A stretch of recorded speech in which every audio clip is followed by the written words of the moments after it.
po sa ating lahat. Narito po tayo sa isang panayam patungkol sa paggamit ng wikang Pilipino sa disiplina. Nandito po si Binibining April Joyce Balse, isang lisensyadong enhenyero. Para po tayo samahan sa isang panayam. Miss Balse, kumusta po kayo? Kinakabahan po kayo? Hindi. Magsisimula na po tayo sa 10 katanungan.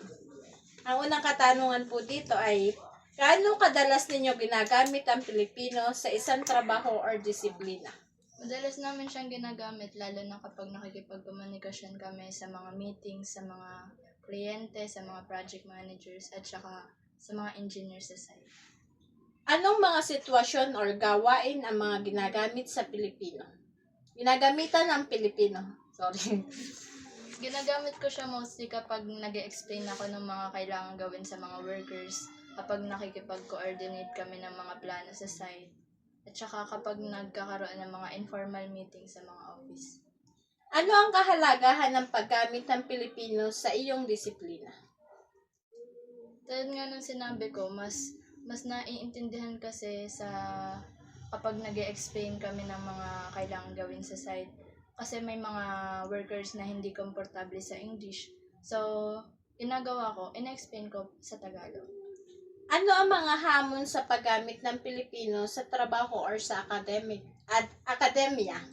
Pero ang isa sa mga hamon yung kakulangan sa mga standardized technical terms kasi minsan hindi madalas maintindihan kapag Tagalog yung ginamit. So mostly ang ginagamit namin English talaga. Mayroon bang mga terminolohiyang Pilipino na ginagamit ninyo sa araw-araw?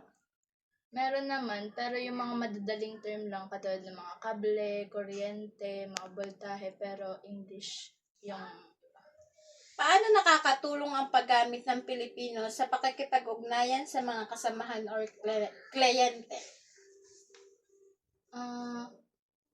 Kapag kasi nagsa-site visit kami, yung katulong siya kasi pag ginagamit yung Filipino, mas clear at saka mas komportable yung usapan kasi mas naiintindihan ng bawat isa yung sinasabi. Sa inyong opinyon, dapat bang mas palawigin ang paggamit ng Pilipino sa iyong disiplina? Bakit? Oo naman, dapat palawigin siya para sa ganun, mas madaming Pilipino yung makakaintindi ng mga technical concept at mas naiintindihan nila. Magagamit din to kapag may mga trainings o seminar sa field na. Ano ang mga paraan upang mas mapadali or mapabuti ang paggamit ng Pilipino sa iyong larangan? Sa tingin ko, mas mapapabuti pa yung paggamit ng Pilipino sa larangan ko kapag nagkaroon ng standardized technical Filipino terms. At saka pag nagkaroon ng mga trainings o seminar sa paggamit ng mga Nakakaranas ba kayo ng kalituhan or hindi pagkakaintindihan kapag gumagamit ng Pilipino sa technical or akademikong konteksto?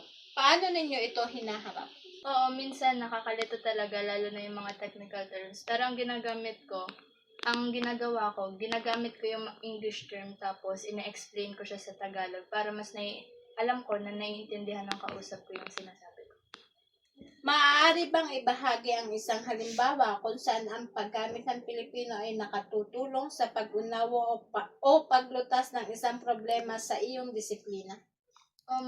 May isang instance dati na kailangan kong i-explain yung wiring layout sa isang technician. So, ang ginawa ko, gamit ko ang Filipino language para mas ma-explain ko sa kanya yung dapat gawin at maiwasan yung mga maling connection at mas mapabilis yung trabaho.